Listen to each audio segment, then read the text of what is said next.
Thanks again for making the Locked On Ole Miss podcast your first listen every day. We're free and available wherever you get your podcast, including YouTube. Subscribe to the YouTube channel, hit the bell for notifications, upvote, comment, and join our Subtext community. We don't get information a lot, but when we do, we put it there first, and they also do a lot with like mailbags and things like that. So join that Subtext community. I think it's like a 14-day free trial at the moment. I'm here with Pratt Rogers. We're talking kind of the comings and goings of Ole Miss football. How you doing, Pratt? Man, I am great. Glad to be here. Lots of comings and goings of Ole Miss football. Exactly. And speaking of which, Keon Coleman is slated to visit tomorrow, or today, I should say, as this airs, because we're recording yesterday as you listen. But he intrigues the heck out of me. He's a good player. If you watch video of him, his catch rate he does all the stuff that Chris Marshall, who just got dismissed, did for Ole Miss. This could be a like-for-like replacement if Keon Coleman comes on board. Steven, no doubt, exciting stuff. Look, Keon Coleman was a guy Ole Miss was all over in his initial recruiting cycle, I want to say in 2020, maybe 2020, I want to say, 2021, whenever he kind of first came out of high school. But yeah, like you mentioned, a great athlete, played college basketball. I feel like Ole Miss even spoke to him about playing basketball at some point. Long story short, he's 6'4", 215, and that is like 100% what we are lacking at receiver right now. I think you've touched on it in a prior podcast that we've got a lot of speed demon slot guys that I think would be great playmakers, but, Chris Marshall was at least a bigger body. I know we'll use Trigg kind of at that wide receiver role, also a bigger body, but I'm excited to get Keon Coleman with some experience and a bigger target to throw to for Dart, hopefully. Absolutely, indeed. But we'll see how it goes. There are the big boys that are involved in this Keon Coleman recruitment. He's visited Florida State. I think he's going to end up going to places like Alabama and USC before all this thing is said and done. But we'll see if Ole Miss can close the deal when he's on this visit this weekend. If not, the longer it goes, the worse chance it get. Now, Pratt, Jamonte Waller received a crystal ball, I think, from 24/7 Sports of him to go to Ole Miss. Now, I have long since said between Kamarion Franklin and Jamonte Waller, Ole Miss was at least getting one. This kind of looks like that might be something that is happening. I mean, huge, and huge is an understatement. I think you're right. I think it was David Johnson who put in confidence of 6. I think even Zach Berry with on 3 has mentioned that he's probably about a 60% confidence as well.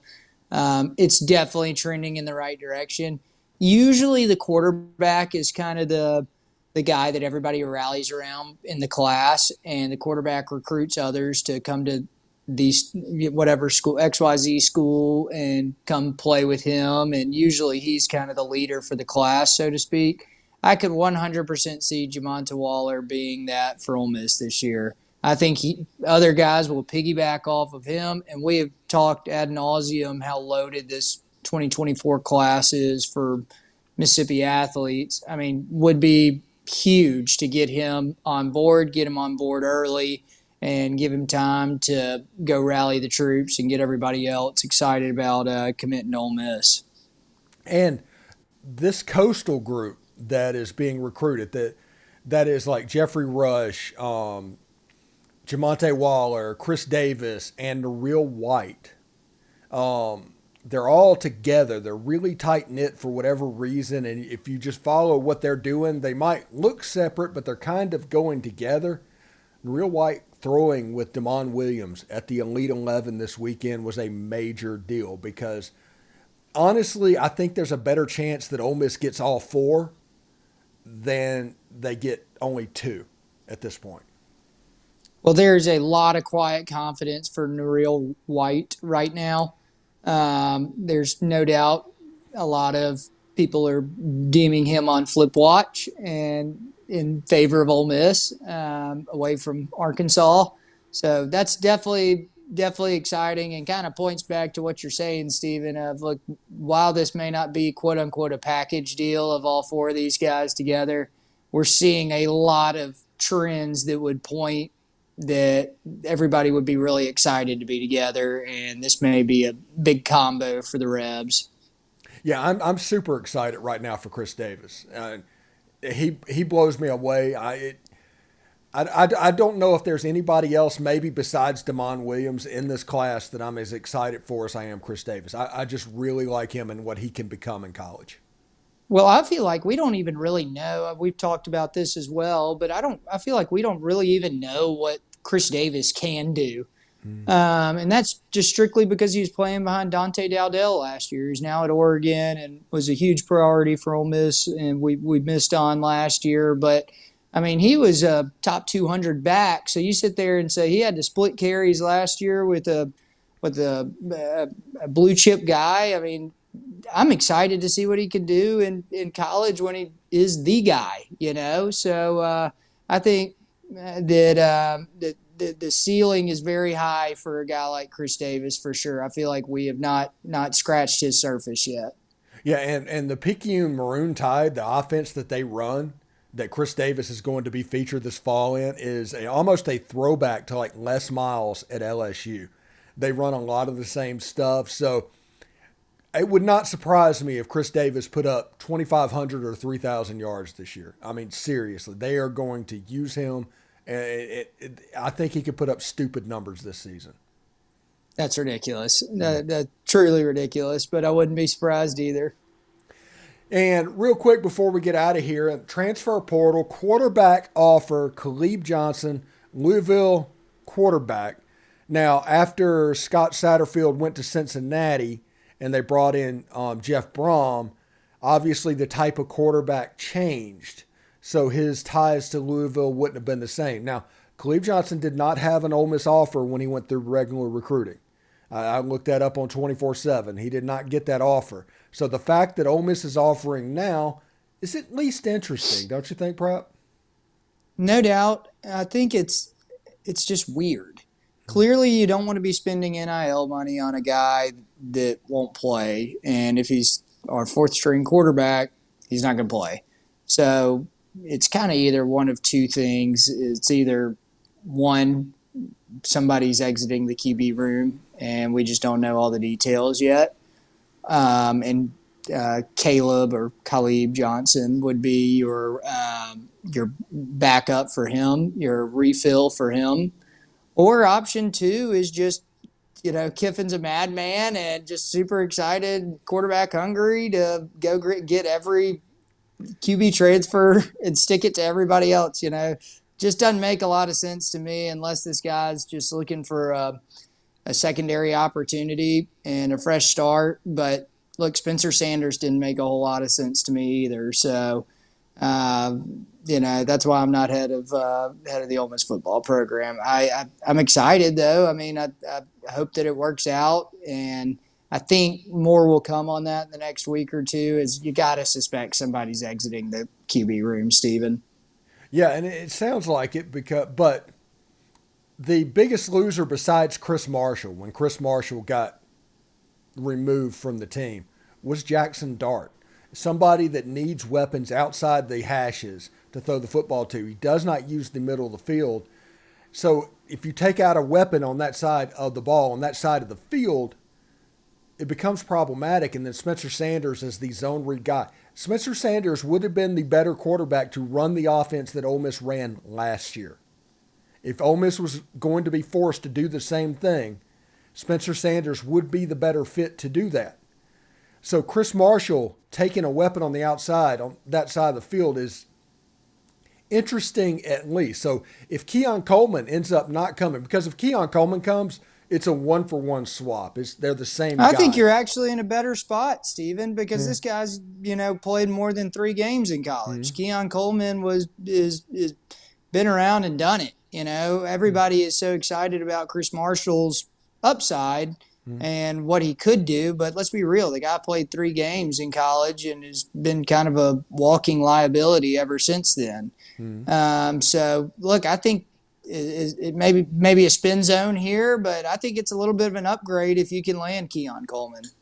Yeah, and also if you land Keon Coleman, I'm back to say it's advantage Jackson Dart. That's a big signee for Jackson Dart. That makes his role more enhanced than where it was after spring practice, to where he would be diminished a little bit if the outside gets a little bit weaker. That's my point there.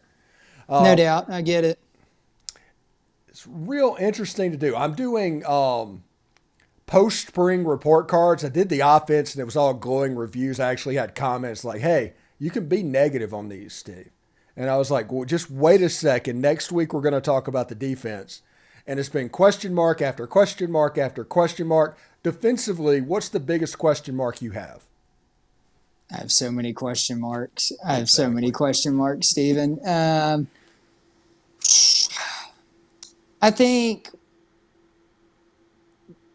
I would probably say my biggest question mark has got to be linebacker. I mean, and it's just there's nothing that I can sit there and vocalize and say this is why I feel like linebacker needs so much help, other than I really don't know what we're looking at right now. We talked about the jack position 100 times on the show, and that's just completely a position we do not have at all. I just got to believe that, some of these, I feel like, we were running a 6 DB set previously, so you've got to assume some of these guys can, pivot maybe from safety to corner or something like that, and we could be okay in the secondary.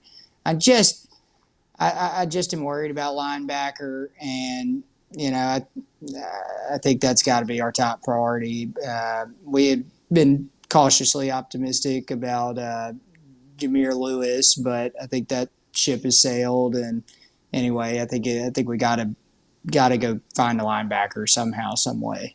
Yeah, that if anybody wants to look for positions in the transfer portal that on the defense, look at the linebacker position. They're going to try and find one.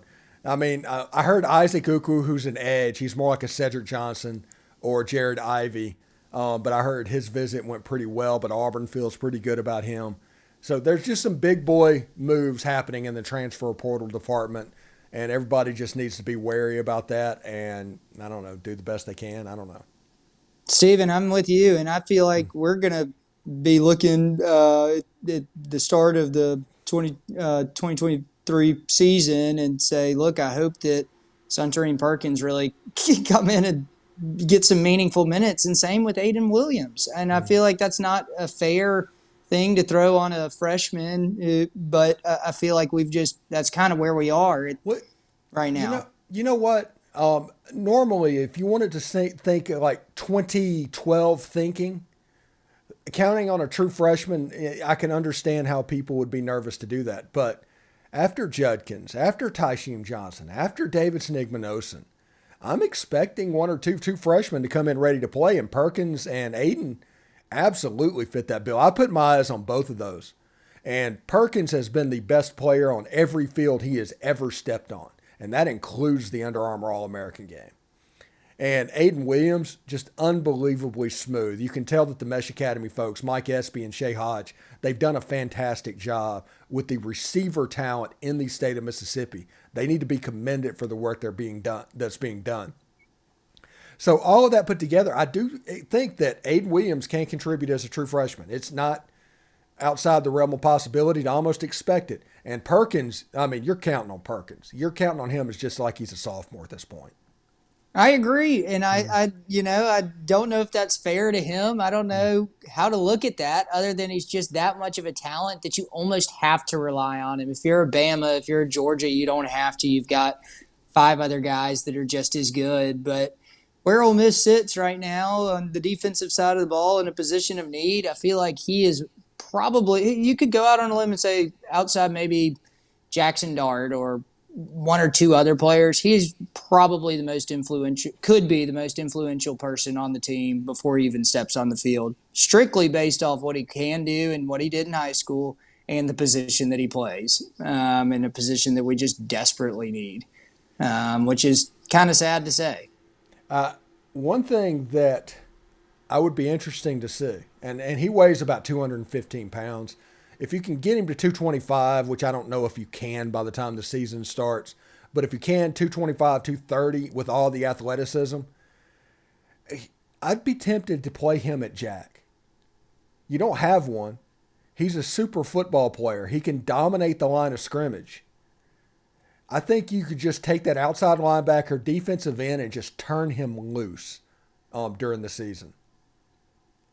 I don't hate it, and I think if we can get a playmaker on the field, I don't care where you put Perkins. It doesn't matter to me, but I just feel like we're so inept at linebacker that we've got to find a place for him and let him go do his thing and make plays. I mean, that's honestly how I feel about it. I think we've been talking about this guy for, probably since he was in the 9th grade. Everybody's been all over him since then, and if it's time for him to kind of step up and show Kiffin and co what he's made of, whether it's fair or not, that's a conversation for another day. But I think he's going to step up and make an immediate impact day one. All right, thanks for making the Locked On Ole Miss podcast your first listen every day. Every day or tomorrow on the show, we'll have Derek Vandegrift or John Gillespie. I'm not exactly sure which one now, but one of them will be on the show, and we'll continue our post-spring report cards looking at, I think, the defensive backs. One of the defensive back sections we will talk about. Anyway, thank you very much, Pratt, and we'll see you next week, buddy. Sounds great. See you, man. All right.